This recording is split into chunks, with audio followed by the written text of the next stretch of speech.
Ma'am आवाज बहुत slow आ रही है। Okay, good afternoon. Good afternoon, ma'am. Ma'am okay so morning हमारे हम बेसिक कंसेप्ट जो हमारा कल का टॉपिक था हम लोग उसी को थोड़ा सा और ब्रशअप कर रहे थे और ये चीज आप ही लोगों को साक्षी को डाउट था right okay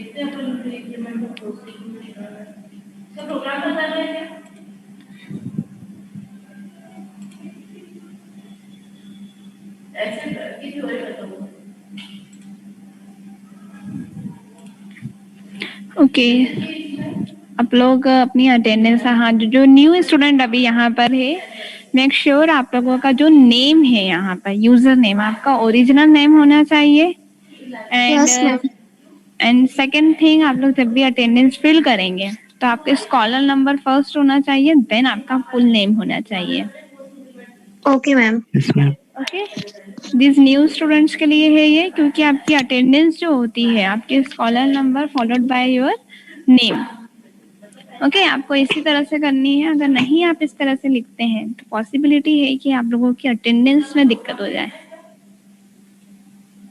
okay Okay, ma'am.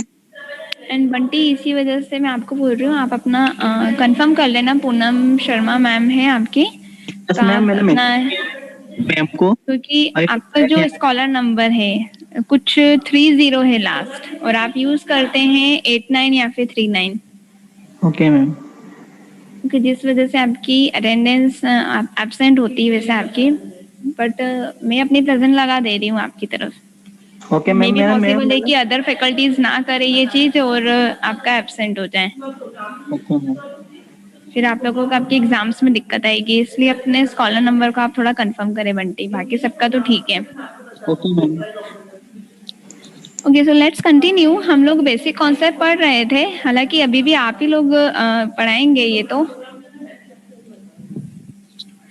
Okay so हम लोगों ने नॉन लीनियर डेटा स्ट्रक्चर हमारा चल रहा था दैट हमारा फिर लीव हो गया था क्लास ओके 32 स्टूडेंट्स हैं मैं बीच में से किसी से भी कुछ भी पूछ सकती हूँ एंड थोड़ा सा मैंने जस्ट लाइक अभी कहा है कि आपके नेम खुद के होने चाहिए प्रॉपर दिस शायद तक नया स्टूडेंट है like WY4C3J this user name आप अपना यूजर नेम चेंज कर लेना जो भी है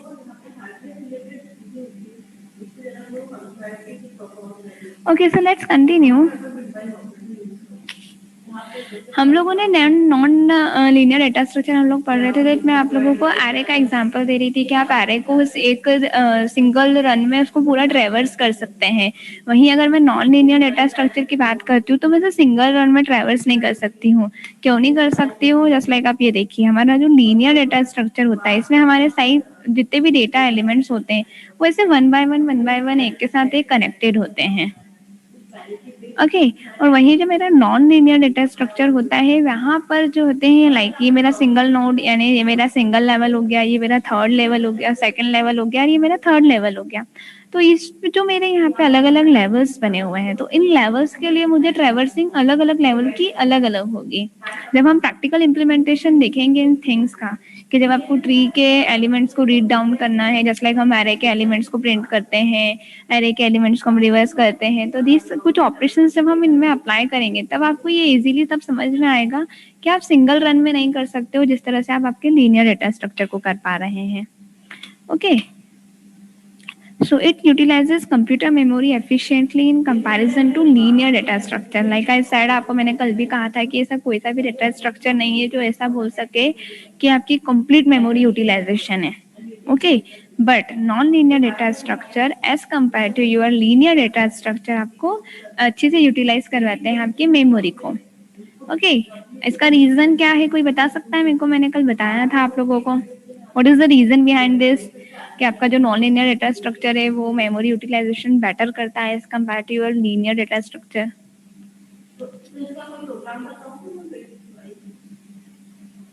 अच्छा मुझे ही बोलना पड़ेगा ना चलो आप बताओ ऐसे करके नेम लेने होंगे मुझे ओके, सो समीर आप बताइए, what is the reason behind this, जो मेरा लास्ट पॉइंट है। समीर, लोग आप लोग, अगर मैं आप लोगों के नेम लेती हूँ, आप रिस्पॉन्ड नहीं करते हैं, आपको आंसर नहीं आता है, फिर भी आप लोगों को हेलो रिस्पॉन्ड करना है, अदरवाइज मैं आप हेलो लोगों के एब्सेंट कंसिडर करूंगी। यस समीर। हेलो। हाँ, सॉरी मैम, मैंने अभी न्यू ही ज्वाइन करा है तो मुझे पता नहीं है। ओके, सो आपने न्यूली ज्वाइन किया हुआ है। हाँ, ओके, आज हैंड मेरी रेस फर्स्ट करिए ही क्लास जितने है। भी न्यू, जिनके भी आज फर्स्ट या सेकंड क्लास है, इवन जिसका सेकंड क्लास भी है वो भी, जो प्रीवियस 2-3 क्लासेस से ज्वाइन किया है, अपने हैंड रेस करिए तो।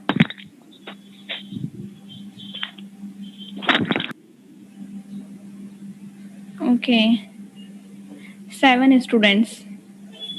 मैम मैंने आज ही ज्वाइन किया है। ओके अशिता, आपने भी आज ज्वाइन किया है। सो आप लोग 9 स्टूडेंट्स हो रहे हैं। ओके, हैंड्स डाउन कर सकते हैं आप लोग। आपको जितने भी आप 9 स्टूडेंट्स हैं, आप लोग अपना देख लेना। अगर आप लोगों का लेक्चर फ्री होता है तो आप फिर मुझे बता देना, वरना तो आपको मैंने गूगल क्लासरूम पे अपने पीपीटी शेयर किए हुए हैं, डेटा शेयर किया हुआ है, आप लोग वहां से रीड डाउन करें। Okay ma'am. Yes ma'am. Okay, yes so भूमिका आप बताओ। Yes ma'am. Ma'am linear data structure में, क्योंकि वो कंटिन्यूअस मेमोरी लोकेशन पे होता है, तो मेमोरी जो है वो मतलब पहले से ही ऑक्यूपाई होती है, और इसमें शायद डायनेमिकली, नॉन लीनियर में डायनेमिकली मेमोरी एलोकेट होती है, पहले से मतलब स्टैटिक नहीं होती है लीनियर की तरह। Okay okay, wait a minute है, मतलब यहाँ पे है कि आपका मेमोरी यूटिलाइजेशन जो होता है as compare to linear data structure जो होता है, ये एफिशिएंट होता है। ओके, दैट मीन्स यहाँ पे जब आप डेटा को स्टोर करते हैं तभी की हम बात कर रहे हैं, है ना। और आपने कहा है कि पहले से डेटा स्टोर होता है, नहीं, मतलब मेमोरी पहले से एलोकेट हो जाती है डेटा तो की, मतलब मेमोरी पहले स्टैटिकली। से कैसे एलोकेट होगी। मतलब जैसे कि अरे की साइज हम बता देते हैं, तो मतलब वो मतलब वो कंफर्म हो मेमोरी जाती है कि हाँ। एलोकेट नहीं होता है, वो मेमोरी एलोकेशन नहीं होता है उस वक्त हमारा, वो एक फिक्स्ड साइज होता है। तो क्या लीनियर और नॉन लीनियर में मेमोरी का मतलब ये वाला रिलेशन है क्या, फिक्स्ड एंड डायनेमिक। ऐसा भी तो हो सकता है कि जो मेरा नॉन लीनियर स्ट्रक्चर है मैं उसको भी स्टैटिक एलोकेशन दूं मेमोरी का, मैं नहीं चाहती हूँ डायनामिकली देना। तो हो सकता है मैम, इतना थोड़ा सा याद नहीं है अभी मुझे, इसीलिए मतलब जैसा मुझे लगा तो मैंने बताया। Okay, so Aniket and Supriya. Okay, Supriya, yes. Yes ma'am. Okay, आपने मैम 100 मुझे नो मैम, मैंने गलती से हो गया। Yes ma'am. Okay Aniket, yes Aniket. Ma'am, linear में ऐसा रहता है, अगर मेमोरी में आपको कंटिन्यूस ऑर्डर में मेमोरी मिली मिली नहीं भी मिली, आपको अगर 200 की मेमोरी चाहिए तो हो सकता हो मेमोरी में कंटिन्यूस ऑर्डर में 200 की मेमोरी फ्री नहीं हो, मगर अगर आप नॉन लीनियर में सेट करते हो तो मेमोरी में कहीं पे भी वो स्टोर हो सकते हैं और उनके एड्रेसेस एक दूसरे से कनेक्टेड रहेंगे। तो नॉन लीनियर में मेमोरी अच्छे से सफिशिएंटली यूज हो पाती है, जो कंटिन्यूस ऑर्डर में इतने को नहीं मिल पाती इतने अच्छे से। Okay, that is correct, this is correct आपका आंसर। यश अर्षिता। मैम नॉन लीनियर में इफिशिएंटली कैसे यूज होती है मेमोरी, बल्कि उसमें तो अपन एड्रेस भी रहता है, उसकी स्पेस भी खाली रहती होगी ना, मतलब ब्लैंक रहती है। और फिर एग्जैक्टली नहीं, एग्जैक्टली यही चीज है कि देखो, अगर मेरे को अरे है ना, लीनियर में हम एरे को लेके चलते हैं अभी हाल फिलहाल। ओके, अगर मैं अब एरे को लेके चलती हूँ, एरे तो हमारा कंटीजियस मेमोरी एलोकेशन भी होता है लीनियर होने के साथ साथ। ओके, अब जब मैं एरे को यहाँ पे लेके चल रही हूँ, 1 सेकेंड, 1 सेकेंड, हाँ।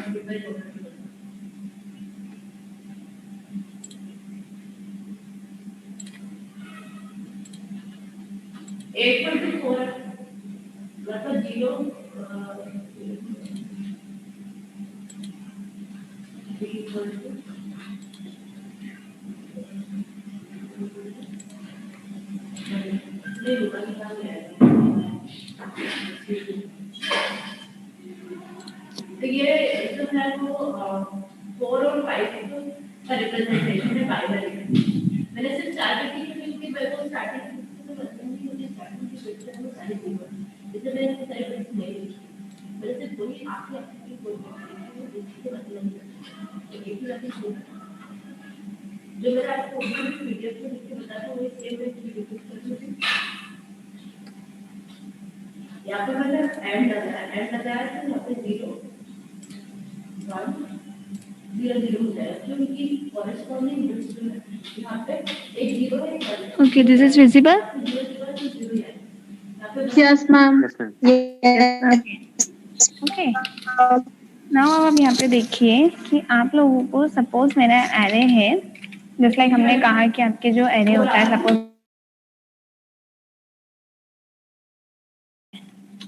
है ना, सेकेंड एलिमेंट मेरा 102, थर्ड एलिमेंट मेरा 103 एंड 104। ये मेरा कंटीजियस मेमोरी एलोकेशन बताता है कि अगर फर्स्ट एलिमेंट मेरा आया है तो सेकेंड एलिमेंट जस्ट उसी के पास वाली मेरी मेमोरी में होना चाहिए, थर्ड एलिमेंट जस्ट उसी के पास वाली मेरे मेमोरी में होना चाहिए। तो दीज मेरा एरे क्या बताता है, कंटीजियस मेमोरी एलोकेशन। कि आपका लीनियर तो है ही है, साथ ही साथ आपका क्या है, कंटीजियस मेमोरी एलोकेशन है। ओके, सो लीनियर मेमोरी एलोकेशन क्या बताती है आपकी, कि आपको लीनियरली आपका डेटा वहाँ पे स्टोर करना है। अब सपोज आपके जो कंप्यूटर डायरेक्टरी होती है, ओके, कंप्यूटर डायरेक्टरी आपकी है, वहाँ पे आपके स्टोरेज में आपको डेटा को स्टोर करना है। और सपोज आपने एक एलिमेंट लिया है जिसका साइज जो है सपोज आपको 10 बाइट्स आपको चाहिए। ओके, अब सपोज ये 10 बाइट मेरे को अरे के लिए चाहिए। अब अरे के लिए जब मुझे चाहिए तो मेरा जो मेमोरी है, चूंकि मेरा कंटीजियस मेमोरी एलोकेशन है अरे, है ना, ध्यान देना, कंटीजियस मेमोरी एलोकेशन। तो जब भी मुझे इस मेमोरी को यहाँ पे एलोकेट करना होगा, मेरे अरे को जब यहाँ पे स्टोर करना होगा मेरे स्टोरेज में, तो मुझे ऐसा मेमोरी ब्लॉक चाहिए मेरी सेकेंडरी स्टोरेज में या फिर मेरी मेमोरी में, ऐसा मेरे को जो मेमोरी ब्लॉक चाहिए जो कि कंप्लीटली मेरे 10 बाइट को स्टोर करके रख सके। अब यहाँ मेरे मेमोरी के अंदर पॉसिबल है कि 5 बाइट के मेरे छोटे छोटे ब्लॉक्स बने हुए हैं, ऐसा नेसेसरी नहीं है ना कि आपकी मेमोरी कहाँ पर फ्री है कहाँ नहीं है। सपोज आपने एक जगह अपना फाइल स्टोर करके रखा हुआ है, सेव किया हुआ है, अब आपने उसको डिलीट कर दिया। अब आपने उसको डिलीट कर दिया तो आपका वो मेमोरी स्पेस क्या है, अब खाली हो गया है। जहाँ पे सपोज 2 या 3 बाइट का मेमोरी स्पेस खाली है, ठीक है। अब वो स्पेस तो खाली है, पर क्या आप ये 10 बाइट का एरे वहाँ पे फिल कर सकते हैं, स्टोर कर सकते हैं?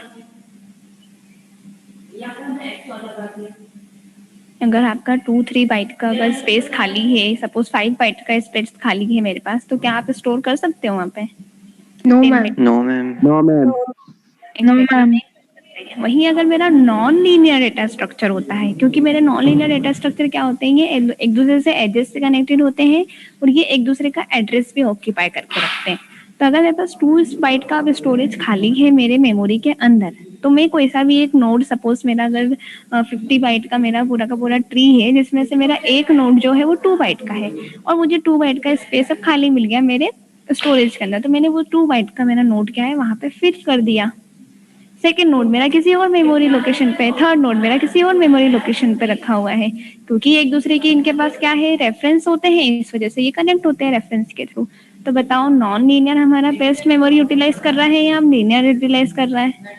Non linear. Non linear. Non linear. जिसको डाउट था? यस शुभम?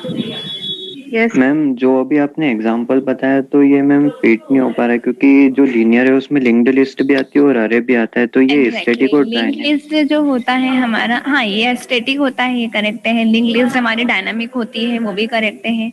लिंक लिस्ट के अंदर भी हमारे क्या होते हैं, रेफरेंस होते हैं, जो कि लीनियर डेटा स्ट्रक्चर होता है।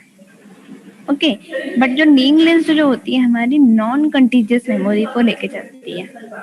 लीनियर डेटा स्ट्रक्चर क्यों है, क्योंकि आपके एलिमेंट्स क्या है, 1 बाय 1, जब आप इसमें ऑपरेशंस परफॉर्म करते हैं तो ये आपके क्या करते हैं कि लीनियर वे में चलते हैं, लेकिन जब ये आप मेमोरी में इसको सेव करने की कोशिश करते हैं तो ये नॉन कंटीजियस मेमोरी एलोकेट करता है।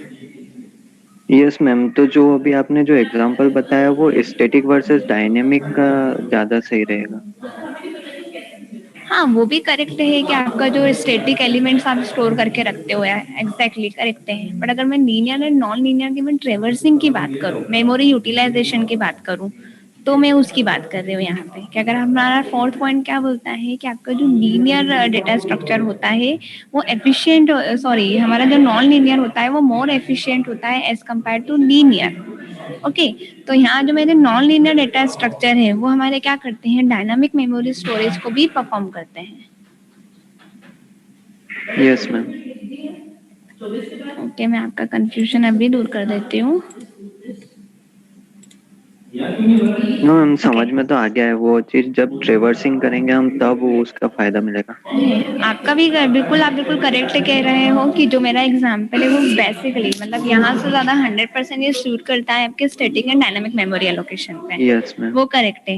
ओके, लेकिन स्टैटिक और डायनामिक एलोकेशन मेरा क्या बोलता है, आपके मेमोरी साइज के फिक्स होने पर। और यहाँ मेरा मेमोरी साइज फिक्स होने की बात नहीं कर रही हूँ मैं यहाँ पे आपको क्या बोल रही हूँ, आपके मेमोरी यूटिलाइजेशन की। Okay, so static and dynamic वो आपकी डिफरेंट थिंग है। ये एग्जांपल वहाँ पे सूट होगा, डेफिनेटली सूट होगा। लेकिन यहाँ पर आपका जो लीनियर और नॉन लीनियर डेटा स्ट्रक्चर है, जस्ट लाइक अगर मैं कहूँ कि आपका एरे जो है वो लीनियर डेटा स्ट्रक्चर है, कंटीजियस भी है, प्लस वो स्टैटिक भी है। ओके, तो ये आपका डेटा स्ट्रक्चर ऐसा कंपल्शन नहीं है कि जो नॉन लीनियर या लीनियर है वो स्टैटिक या डायनामिक नहीं हो सकता है। तो आपके यहाँ पर एग्जांपल इस तरह से एक दूसरे से मैच हो सकते हैं। यस मैम, वही दोनों जगह वो सब हो रहा है। एग्जैक्टली, जस्ट लाइक Yes, अगर अभी ठीक। एग्जाम्पल कर लोगे, जैसे कि अब हमारा ये static and dynamic data structure होते हैं। ओके ना, स्टैटिक डेटा स्ट्रक्चर आप यहाँ देख सकते हैं कि हमने लीनियर डेटा स्ट्रक्चर जो पढ़ा था उसमें भी एरे था, अब स्टैटिक डेटा स्ट्रक्चर में भी मेरा एरे है। ओके, सो इन स्टैटिक डेटा स्ट्रक्चर हमारा क्या बोलता है, स्टैटिक और डायनामिक हमारा कंप्लीटली हम मेमोरी पे बात कर रहे हैं हम। Okay, memory is like what कि आप जो यहाँ पे मेमोरी लेते हैं इन स्टैटिक डेटा स्ट्रक्चर, तो आपका जो साइज होता है वो क्या होता है, फिक्स्ड होता है। एक बार जो आपने अलोकेट कर दी तो आप उसको चेंज नहीं कर सकते हो। ओके, वहीं अगर मैं डायनामिक डेटा स्ट्रक्चर लेती हूँ तो मेरे ऑपरेशन की ड्यूरेशन में है, अगर मैं ऑपरेशन चल रहा है मेरा कंटिन्यूटी में है, और उस कंटिन्यूटी के साथ ही मैं क्या कर सकती हूँ, वहाँ पे मेमोरी को चेंजेस कर सकती हूँ। सपोज मैं वहाँ पे अपने कोई सा मैंने डेटा स्ट्रक्चर लिया, सपोज मैंने लिंक लिस्ट ली है। अब लिंक लिस्ट में मैं अपने एलिमेंट्स को क्या कर रही हूँ, इंसर्ट करती जा रही हूँ, और लिंक लिस्ट मैंने 10 एलिमेंट्स के ले लिए, और मेरा डेटा इंसर्शन चल रहा है और मुझे ऐसा लग रहा है कि नहीं अब मैं 2 एलिमेंट्स को और ऐड करना चाहती हूँ। तो दैट इंसर्शन आपका चल रहा है और आप फिर से आप मैलोक या कैलोक यूज करके आपके यहाँ पे एलिमेंट्स को और आपके साइज को और इंक्रीज कर सकते हैं। Okay, but in your static data structure आप ऐसा नहीं कर सकते हैं। Okay, in dynamic data structure, the size of the structure is not fixed and can be modified during the operation performed on it. कि आपके कोई सा भी ऑपरेशन परफॉर्म हो रहा है और उसी के बीच में आप क्या कर सकते हो यहाँ पर, और उसके साइज को इंक्रीज कर सकते हो। जस्ट लाइक अभी आप लोगों को मैंने कहा था, आपने अभी मुझसे लास्ट कहा था कि नॉन लीनियर डेटा स्ट्रक्चर जो होता है वो ज़्यादा यूटिलाइज है, और यहाँ पे देखिए अब डायनामिक मेमोरी एलोकेशन आपके लिंक लिस्ट में भी होता है कि आप मेमोरी जो अलोकेट कर रहे हो उस डेटा को आप इसको कहीं पे भी यूज कर सकते हैं, जस्ट लाइक दिस। अभी जो मैंने आपको प्रीवियस एग्जांपल दिया था आप उसको यहाँ पे भी कंप्लीटली मैच कर सकते हैं।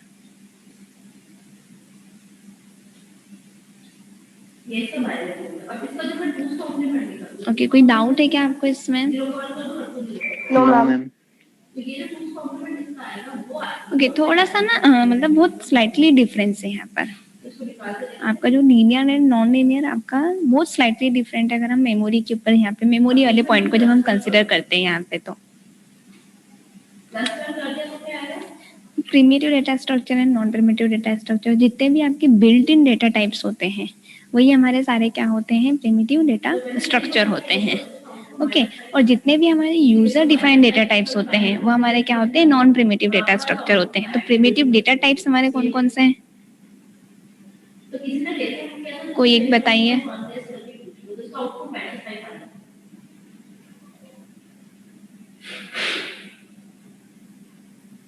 प्रिमिटिव डेटा टाइप्स नहीं पता आपको? Int, character, int, float, char, float, double, float, pointer, double. Okay, तो जितने भी हमारे प्रिमिटिव डेटा टाइप्स हैं ये हमारे क्या करते हैं, बेस आर्किटेक्चर से डील करते हैं। ओके, जस्ट लाइक अगर आप कोई सी भी लैंग्वेज में लेते हो, इंटीजर लिया आपने, कैरेक्टर लिया, फ्लोट लिया, तो आपको इनको अलग से डिफाइन करने की नीड नहीं होती है। आप सिंपल इसमें डेटा को क्या करते हैं, स्टोर कर देते हैं। यस अर्शिता? मैम आपने बोला प्रिमिटिव डेटा टाइप्स, तो फिर इसमें वो जो डेटा कीवर्ड्स है वो भी आएंगे इसमें, जितने भी कीवर्ड्स होते हैं 32? No no no no, 32 keywords वो are not सेपरेट data है types. Keywords are ma'am, but not data types. Keyword भी तो डेटा टाइप में इंक्लूड होते हैं ना? नहीं, कीवर्ड्स डिफरेंट थिंग है, डेटा टाइप्स डिफरेंट थिंग है। डेटा टाइप्स आर दोज जो आपकी वैल्यूज को स्टोर करते हैं, और कीवर्ड्स वो जो आपके लाइब्रेरी के अंदर जिन वर्ड का कोई ना कोई मीनिंग है। जस्ट लाइक आप बोल रहे हो कि कीवर्ड्स के अंदर मेरा इंटीजर भी आता है, फ्लोट भी आता है, केयर भी आता है, डबल भी आता है। ओके, यहाँ पे कीवर्ड्स का मीनिंग है कि आपकी लाइब्रेरी में इनका खुद का एक मीनिंग है। ओके ओके, अगर मैं इंटीजर की बात करूँ तो इंट मेरा क्या है, यहाँ पर एक डेटा टाइप है। Yes ma'am.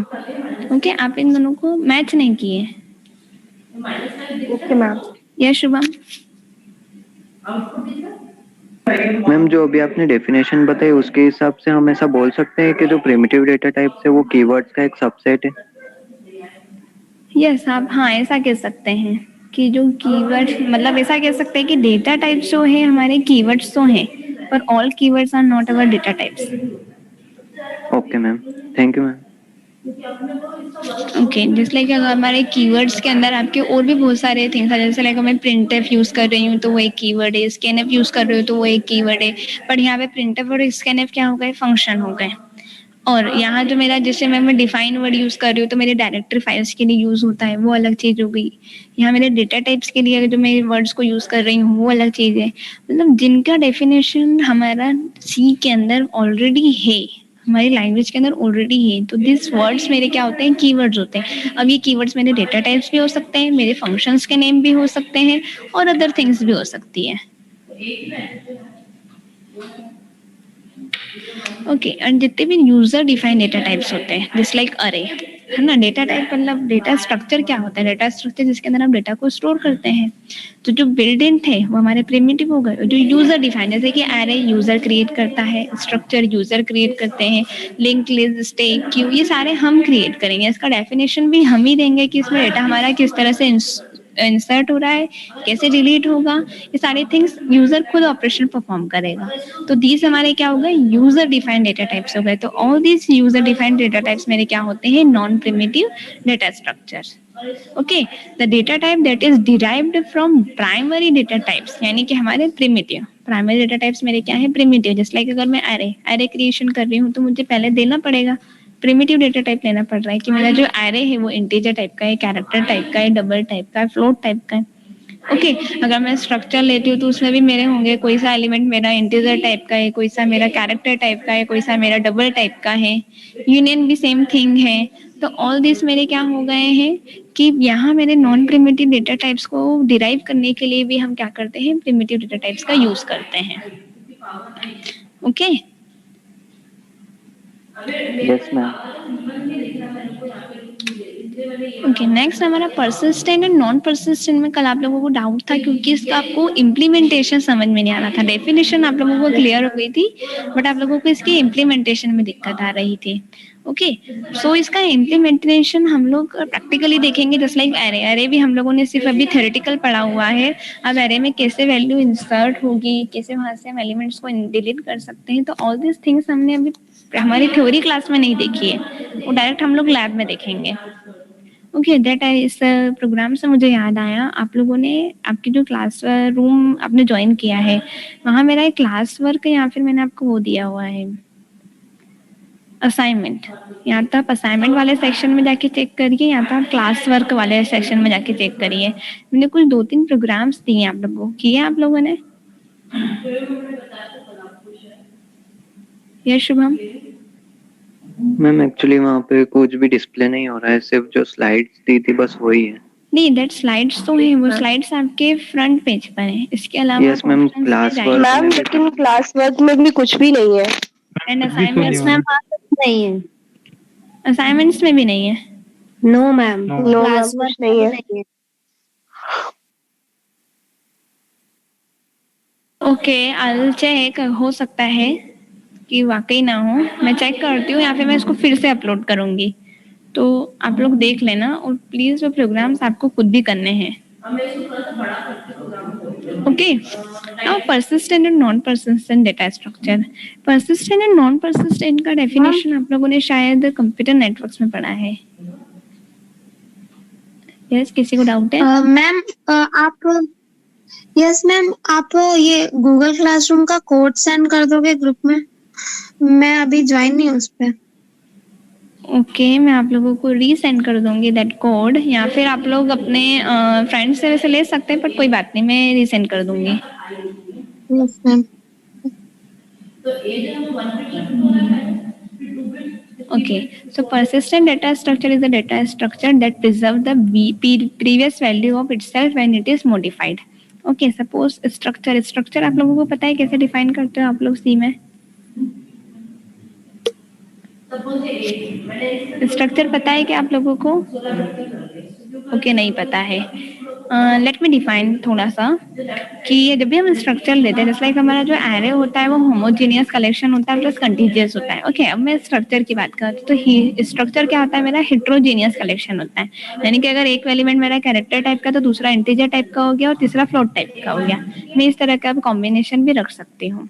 ओके, अब सपोज मैंने स्टूडेंट नाम का एक स्ट्रक्चर क्रिएट किया है जिसके अंदर मैंने स्टूडेंट का नेम कैरेक्टर टाइप का हो गया, रोल नंबर इंटीजर टाइप का हो गया एंड मार्क्स फ्लोट टाइप के हो गए। मैंने ये यहाँ पे स्टोर किए हुए हैं। ओके, अब नाउ जो मैंने स्टूडेंट की वैल्यूज ली है तो हो सकता है चेंज हो, मॉडिफाई हो, पॉसिबल है कि उसके मार्क्स में कोई वेरिएशंस बाद में आए हो, पॉसिबल है कि हम लोगों ने उसके सपोज और भी एट्रीब्यूट्स लिए हैं। सपोज मैंने उसका नंबर वाला एट्रीब्यूट लिया है, फोन नंबर वाला, सपोज मैंने एड्रेस वाला एट्रीब्यूट लिया है, तो दैट मैंने क्या करें हैं, चेंज करें। ओके, टाइम के साथ सपोज मैं चेंज करना चाह रही हूँ, तो जब मेरा ये स्ट्रक्चर क्रिएट हो गया है अब, तो ये मेरा बेस स्ट्रक्चर हो गया जो मैंने फर्स्ट क्रिएट किया था। अब परसिस्टेंट डेटा स्ट्रक्चर मतलब कि आपके जो डेटा स्ट्रक्चर है जब आप इसमें मॉडिफिकेशंस करते हो, जब इनमें चेंजेस करते हो, दैट मीन्स जो आपने फर्स्ट जो आपका डेटा स्ट्रक्चर पहले था आपके पास वो भी अवेलेबल रहेगा, प्लस चेंजेस करने के बाद जो आपको डेटा स्ट्रक्चर मिला है आपके पास वो भी अवेलेबल होगा। ओके, तो आप उसकी चाहो तो आपने जो मॉडिफिकेशंस के पहले जो स्टेट थी आप उसे भी एक्सेस कर सकते हैं एंड मॉडिफिकेशन के बाद जो स्टेट थी आप उसे भी एक्सेस कर सकते हैं। ओके, अब परसिस्टेंट में मेरे पास दो तरीके के होते हैं, एक होता है पार्शियली, एक होता है फुल।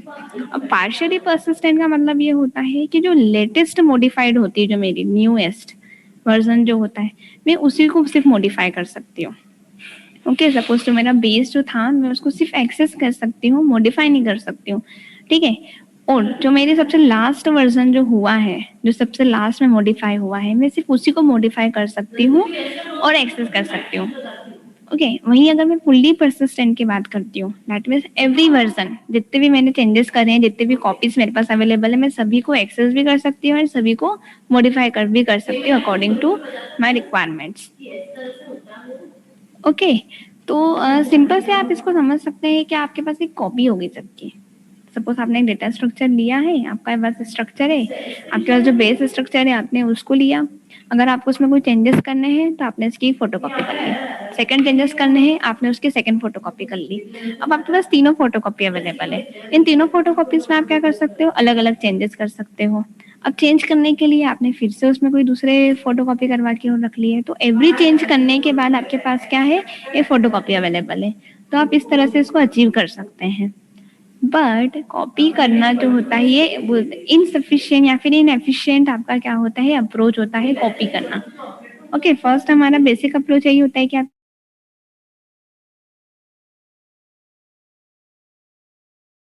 सा डिफरेंस है। सपोज मेरा रोल नंबर 101 था, मेरे को लास्ट में सिर्फ 102 करना होगा और डेटा स्ट्रक्चर में 10 एलिमेंट्स है, अगर मैं इसको कॉपी करती हूँ तो ये कितना माइनर सा डिफरेंस है। तो मेरी मेमोरी में क्या हो गई, अब यहाँ पे दो दो डेटा हो गया एक जैसा। ओके, आप लोगों ने अपने चैट बॉक्स में अटेंडेंस दी है या नहीं अभी तक? जिसने भी नहीं दी वो दे देना कि क्योंकि आप लोगों की क्लास ओवर होने वाली है। ओके, अभी कोई डाउट है क्या आप लोगों को? साक्षी, साक्षी अब क्लियर है यस आपको? मैम, यस मैम क्लियर है। ओके, सो नेक्स्ट हमारा रिकर्शन रह गया था। मैम यस शीतल, यस शीतल। यस मैम, परसिस्टेंट का मीनिंग क्या होगा, उसे हम कैसे डिफाइन करेंगे? मीन परसिस्टेंट का मीनिंग यही है कि अगर आपने कोई डेटा स्ट्रक्चर लिया है और उसमें आप कोई चेंजेस कर रहे हैं, ओके, दिस डेफिनेशन हम ये कह सकते हैं कि आपके जो जितने भी वर्जन्स होते हैं, सपोज आपने एक बेस, सपोज अरे लेते हैं, वैसे अरे को हम नहीं करेंगे, स्ट्रक्चर ही लेके चलते हैं कि हमने स्ट्रक्चर लिया है, structure also is a data structure, okay, structure is a data structure in your C. Okay, अब मैंने एक स्ट्रक्चर लिया है, अब मेरे इस स्ट्रक्चर के अंदर किसी भी पर्सन की या किसी स्टूडेंट्स की वैल्यूज को मैंने स्टोर करवाया हुआ, उसका नेम, एड्रेस, फोन नंबर, जो भी आप डेटाबेस में करवाते हैं, सपोज मैंने वो सारी फील्ड उसके अंदर ले ली है स्ट्रक्चर के अंदर। नाउ अब इस स्ट्रक्चर के अंदर पॉसिबल है जिस तरह से आप डेटाबेस में अपडेशन परफॉर्म करते हैं, पॉसिबल है कि मैंने यहाँ पे भी अपडेशन परफॉर्म करूँ मैं, क्योंकि मैंने यूजर की वैल्यूज लिए यहाँ पे। यूजर की वैल्यू टाइम के साथ चेंज हो सकती है, उसका एड्रेस चेंज हो सकता है, उसका फोन नंबर चेंज हो सकता है, व्हाटएवर इट इज। तो अब जो है मैंने जब चेंज करूंगी मैं इसको, तो ये परमानेंट चेंज ना होते मेरे पास 2 कॉपी मिल जाएगी। ओके, तो परसिस्टेंट मतलब मेरा क्या हो गया है कि द अपडेशन, आप जितने भी अपडेशन परफॉर्म्स करते हैं, जितने भी अपडेशन ऑपरेशंस मेरे होंगे इन डेटा स्ट्रक्चर पर, तो वो डेटा स्ट्रक्चर क्या है, उसके एक्चुअल डेटा को क्या करते हैं, चेंज नहीं करेंगे। एक्चुअल डेटा मेरा ऐसा ही है, जो चेंज हुआ है वो उसका समझ लो एक कॉपी हो गया। अब मेरे पास उस सेम डेटा स्ट्रक्चर की 2 कॉपी है। अब मैं इसका पहले वाला वर्जन भी यूज कर सकती हूँ और सेकंड वाला वर्जन भी एक्सेस कर सकती हूँ, और एक्सेस करने के साथ साथ मैं उन एक्सेस वर्जन को मॉडिफाई भी कर सकती हूँ, यानी कि और उसके अंदर अपडेशन कर सकती हूँ। तो अगर मुझे ये दोनों वर्जन्स को मॉडिफाई करना है तो मैं क्या बोल रही हूँ, फुल्ली परसिस्टेंट है। और अगर मैं सिर्फ जो मेरा सेकंड वाला है, जो मेरा फर्स्ट मॉडिफाई हुआ था, मैं सिर्फ उसी को मॉडिफाई कर पा रही हूँ, और जो पहले मैं मॉडिफाई कर चुकी थी, मेरा जो बेस था, उसको मॉडिफाई नहीं कर पा रही हूँ, उसको मैं सिर्फ एक्सेस कर पा रही हूँ, तो मेरा क्या हो गया, पार्शियली परसिस्टेंट हो गया। अभी डेफिनेशन क्लियर है? ठीक है, data structure is persistent if every updated version can be accessed. आपके जितने भी अपडेटेड वर्जन से अगर आप सबको एक्सेस कर पा रहे हो, दैट मीन्स आपका डेटा स्ट्रक्चर क्या है, वो परसिस्टेंट है। Yes ma'am. हमारा रिकर्शन रह गया था।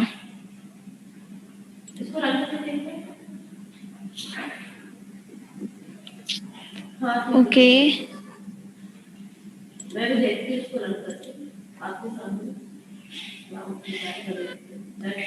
नंबर याद रखना, 244 तो मैं शेयर करती हूँ।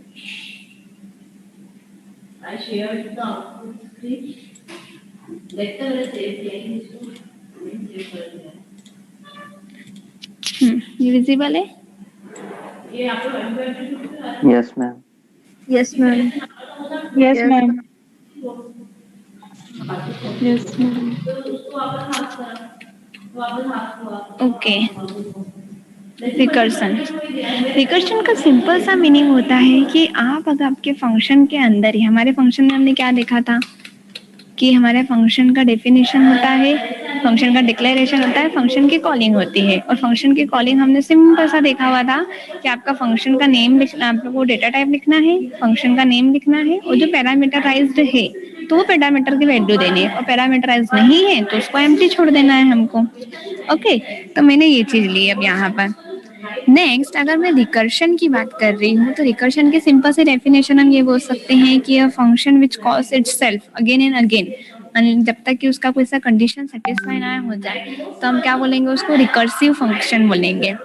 Okay okay, recursion function can be defined as the routine that calls itself directly or indirectly। इसका मतलब क्या हुआ कि आपने फंक्शन कॉल मेन फंक्शन में तो कर दिया एक बार, वो पहुंच गया फंक्शन के पास। ओके, फंक्शन के हमने देखा हुआ है, अरे हमने फंक्शन के थ्रू ही एक्सेस किया था। लैब आपको याद आ रही है थोड़ी बहुत? यस लैब में Yes, हमने अरे ma'am. के प्रोग्राम किए थे, तो हमने मेन फंक्शन में फंक्शन को डिक्लेयर किया, सॉरी कॉल किया, तो वो फंक्शन के पास जाता है। इफ अगर मैं फंक्शन की डेफिनेशन के अंदर ही फंक्शन की कॉलिंग कर देती हूँ अगेन, तो दैट मेरा क्या हो जाएगा, रिकर्सिव फंक्शन हो जाएगा. If a program allow you to call a function inside the same function, then it is called a recursive call of the function.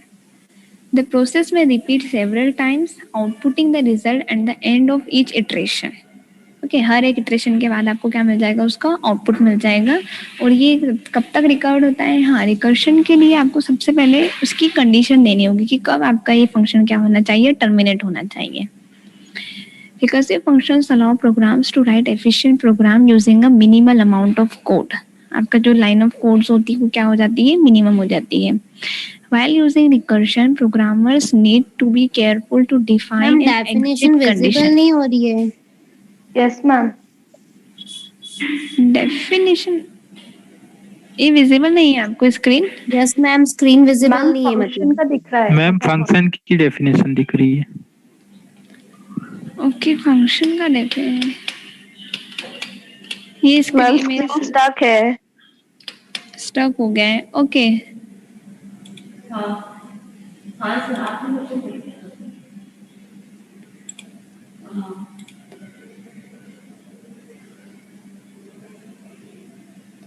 हाँ 1 सेकेंड.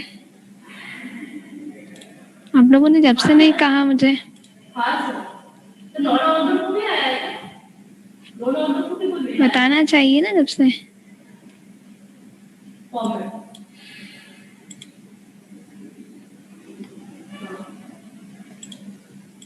हाँ 9 अक्टूबर वाले. हाँ अभी है. Yes ma'am. Yes ma'am. Okay, yes ma'am. Make sure कि आप लोगों ने अपने चैट बॉक्स में अटेंडेंस दे दी हो. विद इन 5 मिनट आप लोगों का ये मीट एंड हो जाएगा. वो प्लेटफॉर्म पे मेरे पास उसको मैंने ओके, सो हियर हमारा क्या है, जब भी आप फंक्शन रिकर्शन फंक्शन लेते हैं तो प्रोग्रामर जो होता है उसको केयरफुली उसकी एग्जिट कंडीशन लगाने की बहुत ज़रूरत है. अगर आप यहाँ पे एग्जिट कंडीशन प्रॉपरली नहीं लगाते हैं तो आपका जो ये फंक्शन का जो एग्जीक्यूशन है वो इनफाइनाइट लूप में चला जाएगा.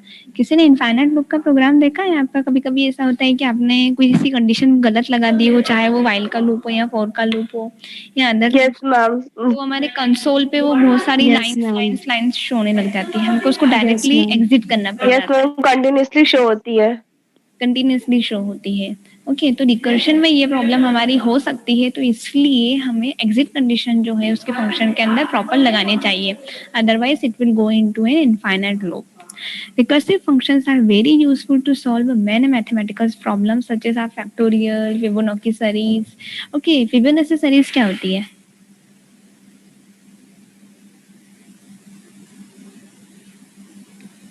अरे, Fibonacci series क्या होती है?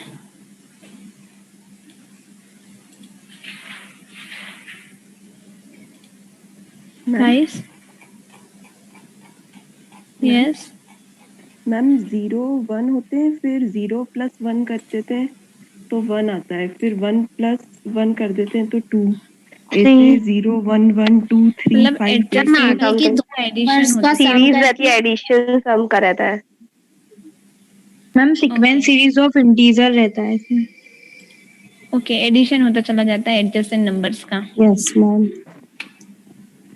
ओके, सो आपके रिकर्शन फंक्शन का आपका सिंटेक्स कुछ इस तरह से दिख सकता है. ये आपके वॉइड टाइप का भी हो सकता है, डेटा टाइप्स, आपका रिकर्शन फंक्शन का नेम एंड दीज, इसकी जो कॉलिंग है देखिए, that calling itself inside your function. Okay, first हमारे फंक्शन की डेफिनेशन हो गई. हियर मेन फंक्शन में जैसे ही हम इसे कॉल करेंगे तो कंट्रोल किधर जाएगा हमारा, हियर कंट्रोल आने के बाद आप that function again call itself. जब भी हमारा